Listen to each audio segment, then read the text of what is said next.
What's up, everybody? Welcome to another episode of Get Paid for Your Pad. Today, I am here with Miss Kimberly Thomas. She is the CEO and founder of Rome Vacation Rentals, a short-term management company and design and staging company as well out of Kelowna, BC, British Columbia, in Canada, for the people who are not from North America. And that's on the west coast of Canada, correct? Yeah, Yeah, awesome. So, no, how far from Vancouver are you? about 3 hours out of van. 3 hours from Vancouver. Okay, so not too far from Whistler then. A little bit farther away from Whistler. Oh, Yeah, okay. All right. yeah. There's a I good give drive. up. I Yeah, just remember, about I 6 just hours. remember landing at Vancouver Airport, and then I went to Whistler. It was about 2 or 3 hours, I think. So I was like, Yeah, oh, we're completely the other direction. Yeah. So okay, yeah, gotcha. Whistler's up the Awesome. highway, and we're up the other way. Yeah, it's very Yeah. nice. Mhm. Well, before we dive into today's topic, which is how to build your short-term rental brand using B2B marketing strategies, it's a really funny story of how we ended up connecting. Um, I would love for you to tell your side of the story. Sure. Yeah. Yeah, it was kind of funny. So I got a phone call from Eric. Well, he left me a voicemail, and then I ended up phoning him back. And yeah, he was inquiring about my brand and how attached I was to it. And I wasn't really sure why he was asking that, but it turned out it was actually for his, like, what it's now called is Idlewild, right?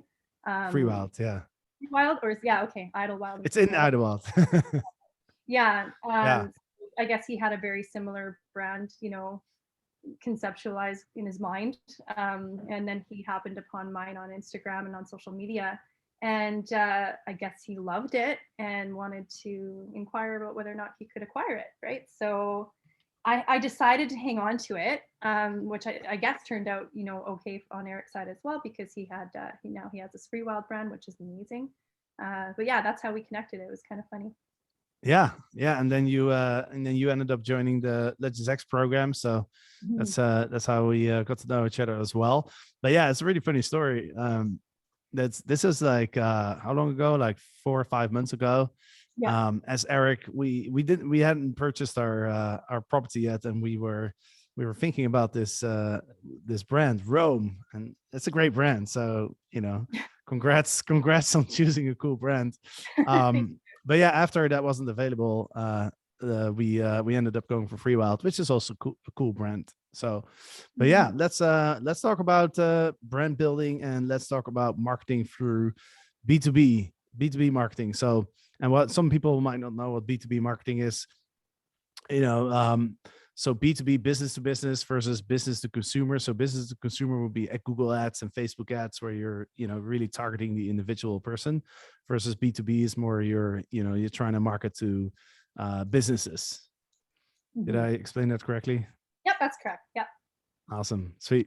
All right. Well, let's dive into it. But before we do that, could you tell us a little bit more about how did you get started on Airbnb, and how did you get into the business that you're building right now? It's kind of your classic side hustle to, full-time business story. I've been in corporate. I used to do the operations and the marketing for my husband's contracting companies. We own a commercial contracting company as well. Been involved in, developing the marketing department for a franchise. And I always did short-term rentals. We always had them on the side. We were always working on, redesigning them and making them more beautiful, and figuring out how we could bring in more ROI off our properties.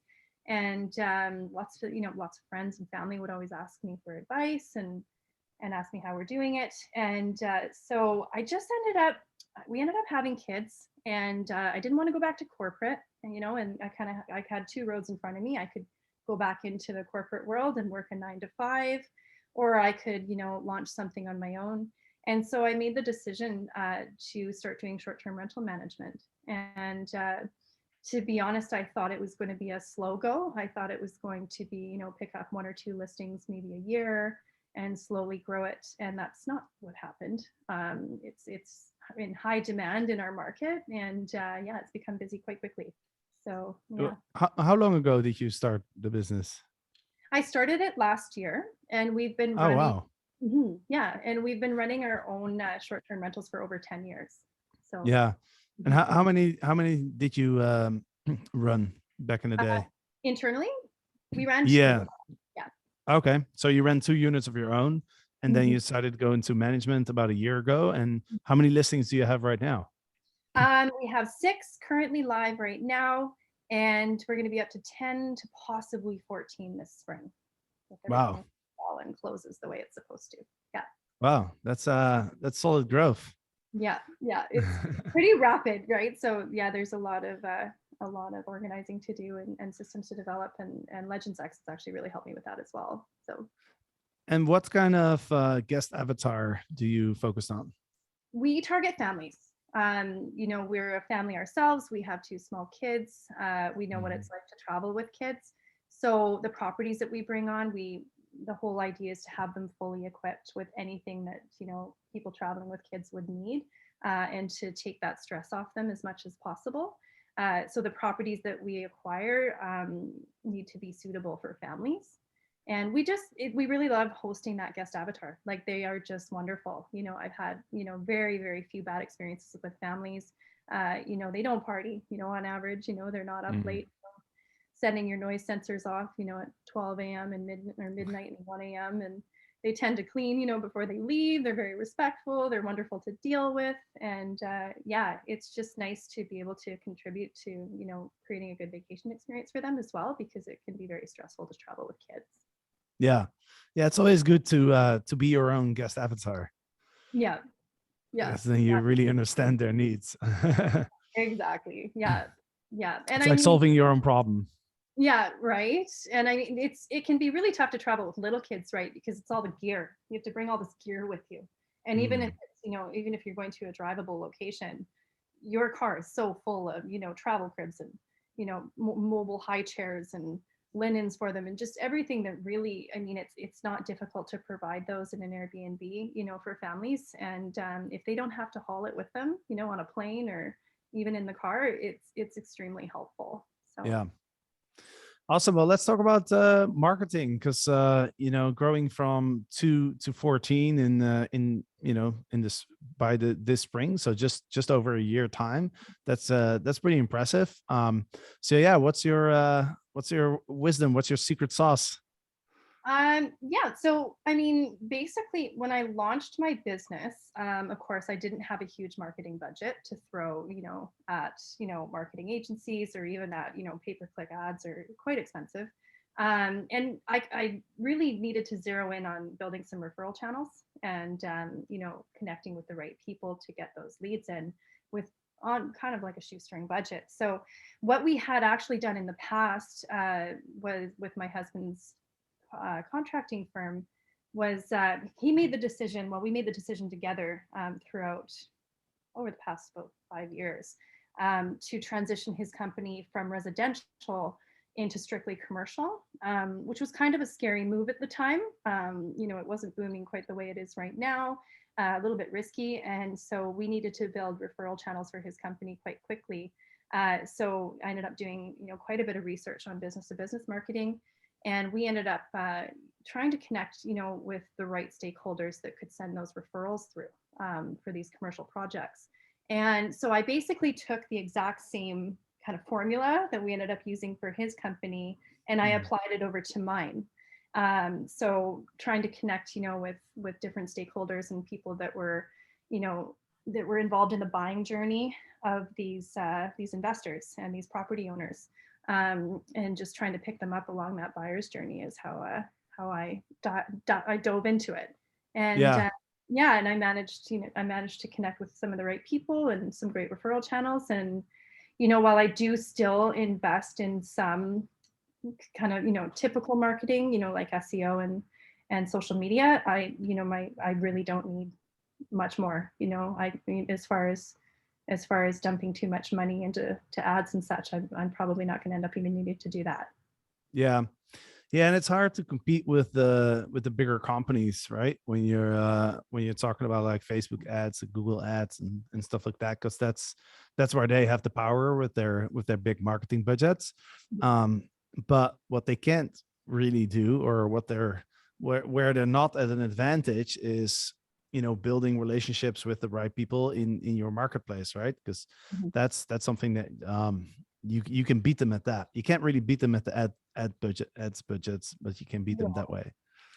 Yeah, you'll never beat out the big ones, for pay-per-click ads, right? Not without Yeah. blowing your marketing budget pretty quickly. Yeah, and I mean, as far as knowing your own market and kind of knowing, the people that you can connect to and the networking opportunities, I mean, that's right in front of you, right? When you're living in that market too, right? So comes a bit more of a challenge if you're launching in different markets, that you're not familiar with. But I mean, a little bit of research and digging into who you should be connecting with is always helpful if you're doing that as well. What's your strategy for connecting with those people? Once you figure out, like, okay, who are the people I need to connect with? How do you connect with them? Oh gosh, it's so funny. I mean, I've connected with them through social media, just with cold call messages. I've connected with them through email. I've connected with them at parties, just simple Christmas parties and such, where you just bump into, them and end up chatting and discussing what you do. I was able to also to leverage, other connections as well through, our existing company, because it's quite established and it's been, operating in our market for well over 10 years now. So there's leads coming through that side as well, which is, kind of a lucky little thing that I get to take advantage of. But yeah, I mean, it's a lot of cold calling, right? So if you're not comfortable with cold calling and sending out cold emails, I would always suggest, to anybody to kind of brush up on their kind of PR skills. I ended up doing a little bit of coaching with a PR business coach, as far as, how to write those emails and how to write responses and the type of things how to approach, messaging them through social media, right? Because your approach and how you write it makes all the difference. So Yeah. Yeah. And when you're talking about, like, the stakeholders, like, what are those investors? Are they developers? Are they real estate brokers? Who are the people that you're trying to connect with? oh gosh, wide array. Yeah, I mean, there's realtors, right? Realtors are always a great referral source. Property managers are a wonderful referral source, especially property managers that don't deal with short-term rental management. Quite often there's in our market, we have a seasonal market, so the property managers here, a lot of them want nothing to do with short-term rental management, so they're looking for companies to refer to. They're looking for companies that they can send their clients over to run the short term for the spring summer and then hand back to them for the winter. So I find that's a great referral leads source. Yeah, even I mean, to be honest, even developers, home builders, there's so many people, mortgage brokers as well. I mean, anybody really involved, if you kind of look at the whole journey of a buyer, whether they're coming in to build or they're coming in to just buy a property, or maybe they're just applying for their mortgage. There's just such a wide array of professionals that they deal with through that journey. And if you can connect with them all, you can really build up your referral channels quite quickly.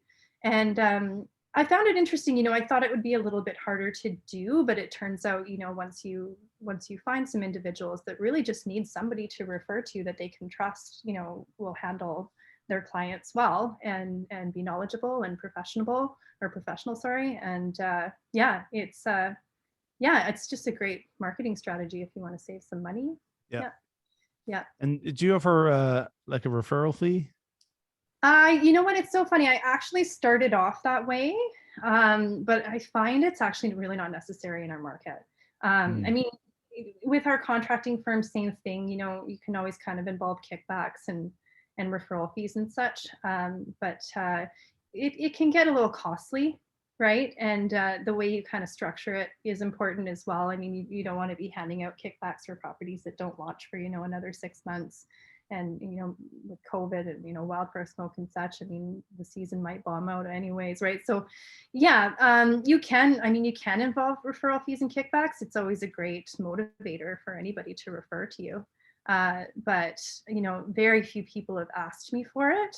But yeah, you can definitely offer it. So if someone's listening right now and thinking, like, okay, this is a great strategy, I'm going to make a list, something that we teach in Legends X is, like, create a list of the people in your market that will be, who would be in a position to drive the most amount of leads.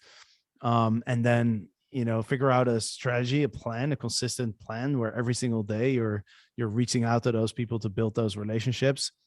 If someone's listening right now and thinking like, okay, what are some tips around doing this that you like from your experience? Yeah, the first thing I would do, really similar to what you guys teach, I would sit down and I would write a list. I would go through, anybody that that's connected to mortgage brokers, realtors, anybody involved in the buyer's journey of properties or even condo developments. Just sit down and write a list of anybody. It can be friends, it can be family, it can be, maybe even just acquaintances. Start there, go through that, try and connect with all of them. After that, start writing a list of individuals that you don't know. You just look online and you figure out, well, who are these people that are dealing with these units? Who are these people that are dealing with these investors? Who are these people that are selling these properties that I want to target, right? So then you would go after. It's a little bit tricky because even with realtors, they don't tend to advertise their personal email addresses. So you kind of have to do some detective work on how to reach them effectively, because quite often, even with the larger real estate firms, you'll just end up sending a cold call email to their assistant, or their front desk, especially if they've got a team, right? So yeah, you have to be a little bit creative sometimes and getting your foot in the door there and trying to get your message through to them. But yeah, and I would always recommend attending networking events. If your city or your area and that's where you're operating has networking events, it's always worth heading down there and making connections in person, because those in-person connections I've always found are the most valuable. Yeah, for sure.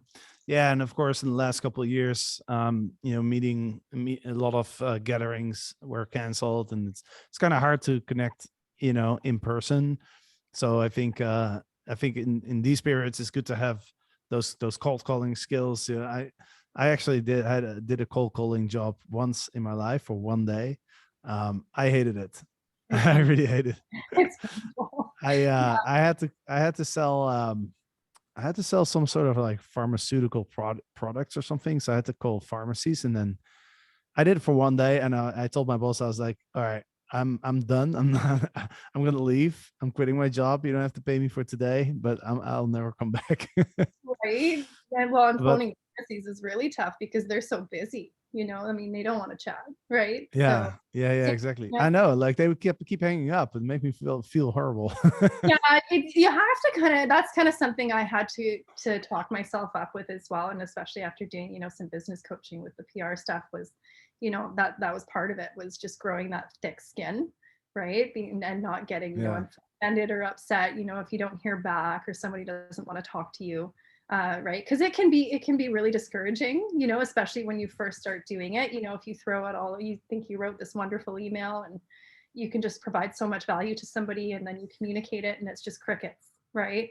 Yeah, I would just say don't be discouraged and just keep trying. And I just went through it always assuming these people are extremely busy, their schedules are completely booked, your email is most likely getting buried, so you want to kind of make sure that you keep retouching with those people, without being excessive. I wouldn't be sending an email a day or even an email a week maybe.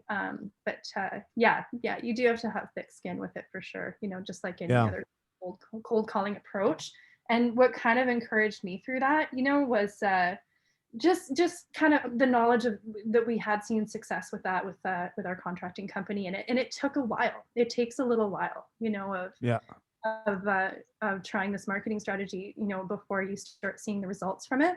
And you just have to not get discouraged and just keep going, right? So yeah, I Yeah. think it was probably 6 months to a year with my husband's company before he really started getting a lot of the commercial realtors, sending him, a steady flow of these leads. It's kind of started as, salt and peppered coming in. And then now, I mean, we don't even do social media marketing or any marketing of any type for his company because he's too busy. He's got too many leads coming in. Well, not too many, there's never too many because then you get to pick and choose. But, it eliminates the need to be spending, large budgets on marketing, per Yeah. year. And if your company can use this type of strategy, if it's the type of company that can use this type of strategy, to definitely take advantage of it. It doesn't work with every company. Yeah. But, mm-hmm.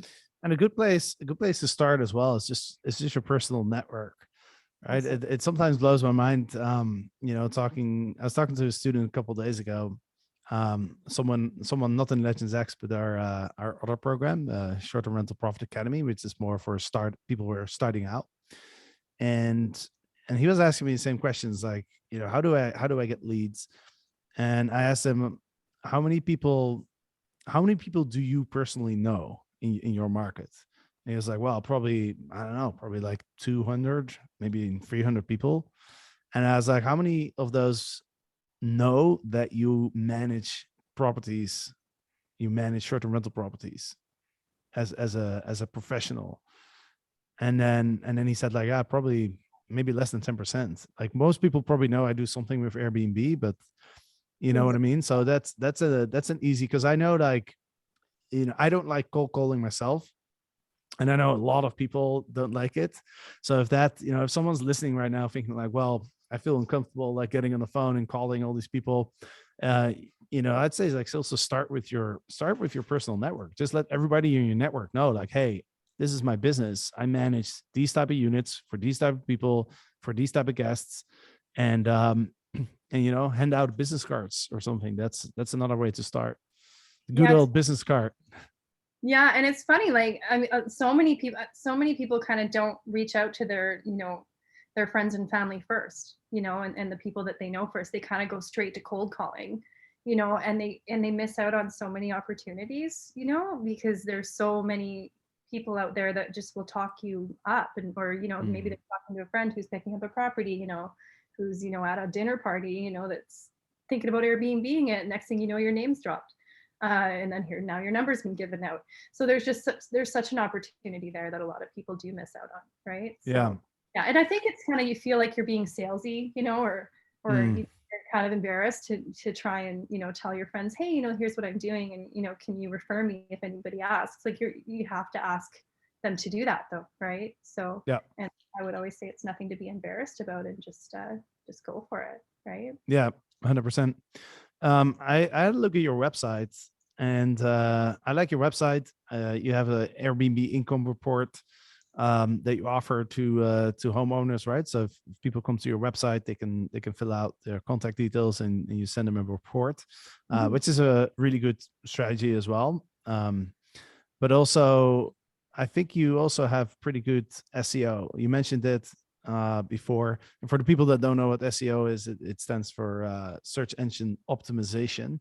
Basically, what it means, if your website has strong SEO, it means that if somebody Googles a keyword that's relevant to what your services are, then your website would show up in the top. And I think your website shows up pretty much on the top. Yeah. I mean, again, operating on a bit more of a shoestring budget, I kind of had to decide where my marketing dollars were going to go. So that's where some of them are going, right? Because it's just right back to, catching people along that journey, right? So you want to pick them up in a timely fashion when they're looking for something. So, search engine marketing for me has always been a priority. We did the same thing with our other business. I mean, you can go into social media marketing, it has its benefits as well, but as far as, keyword searches, you can't beat it, right? So, and I mean, there's two avenues you can take. You can set up a huge, pay-per-click budget for Google Ads and really throw a lot of money away if it's misguided. Or you can just improve your SEO and, find a professional that can help you with that, which is a bit of a challenge in our market. I actually ended up having to venture out of our country to find a good SEO guy. And you have to be really careful with SEO about who you hire, and make sure that they have a track record. And I chose to go through a referral source for that, through the Legends X program, and took a referral through there, because we've had some bad experiences with SEO. Yeah. You pay a lot and you don't get any results, and there's not much you can do about it, right? So we ended up finding a really good SEO guy, which was great. Yeah, it's actually funny. The first thing I did when I quit my finance job back in 2010 was SEO. Okay. That was the first thing I got involved with. I remember I went into Google, and this is back in 2010, when it was not so common yet to work online and to be remote. So I just Googled how to make money online. Literally. And then this SEO thing popped up, and back in the day, it was really easy to get a lot of traffic if you would just like put your keyword in your title of your website, and you would have, you know, a couple articles with a really high keyword count. So the keyword that you're trying to rank for will be like 50 times, you know, in a 2000 word blog post or something, and that worked like a charm. Now that doesn't work anymore, right? Google now really looks at the quality of your site, and I think you're absolutely spot on. Like what I learned in my SEO journey was that there's a lot of gray hat tactics, right? There's a lot of tactics that might boost your website temporarily, but then in the end, Google finds out that you're doing something dodgy, and then you're actually getting penalized. So I actually tried some of those strategies for some websites that I set up, and I noticed it's there's a lot of people out there who will be like, oh, just pay me $1,000 and within 2 weeks your site's going to be a number one. And then like that actually happens, but then 4 weeks later you're completely gone because Google bans you basically.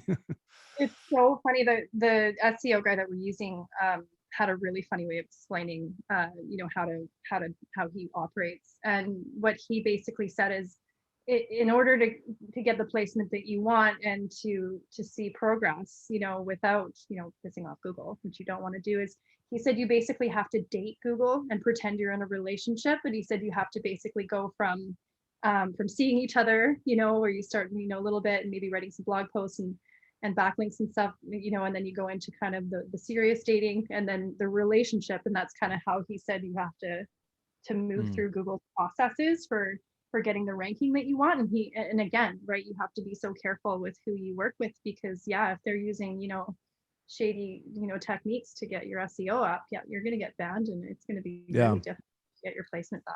So, and very costly, you do end up throwing a lot of money down the drain, if you end up with somebody like that. So I like that. I like that analogy a lot, because in the end of the day, what Google is trying to do is, when you search for keywords, it's trying to give you this website that will be the most value to you, right? So, like what you really want to do is just make your website that most valuable website to the person that's looking for that keyword, right? But providing value in your website. So sounds like you found someone who's really good at it.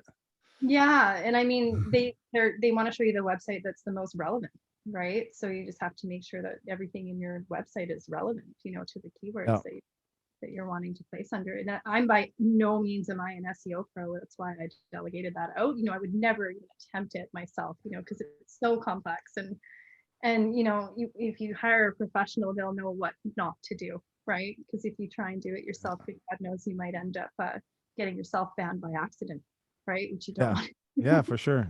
No, that can totally happen. So do you find you get a lot of leads through your website? I am now, and it took a little while, right? I mean, SEO always takes a while to get up there if you're doing it properly. So I get quite a few. Yeah, I do. And one of the things I'll mention too with your website is I had a web developer do my website. Actually my brother, he's a web developer, so he built it for me. And one of the things that he always, prioritizes when he's doing website design is having it easy to navigate. Right. So if you have too much information or information all over the place, or, the navigation of your website is really confusing, it doesn't matter how much SEO you do. It doesn't matter how much you spend, on pay-per-click ads or your marketing. If you haven't fine-tuned your website to have, a lead going down your funnel where you need it to go all the way through to contacting you, then you're kind of throwing your money away.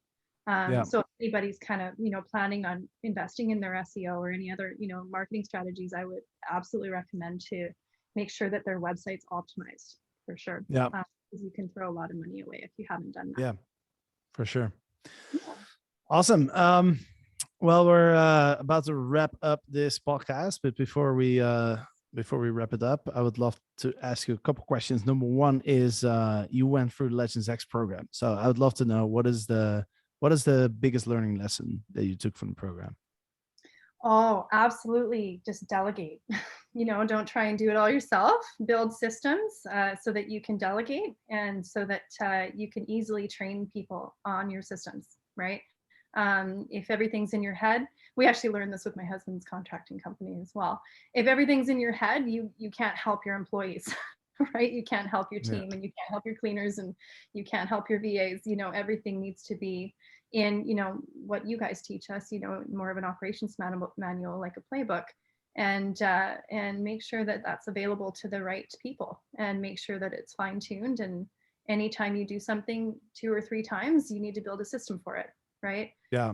You don't want to be repeating it over and over and over and not able to delegate it, right? So yeah, that was a big learning lesson for me. And then also just fine-tuning your mission and your vision, and what type of listings do you want? What type of guest avatars do you want to host?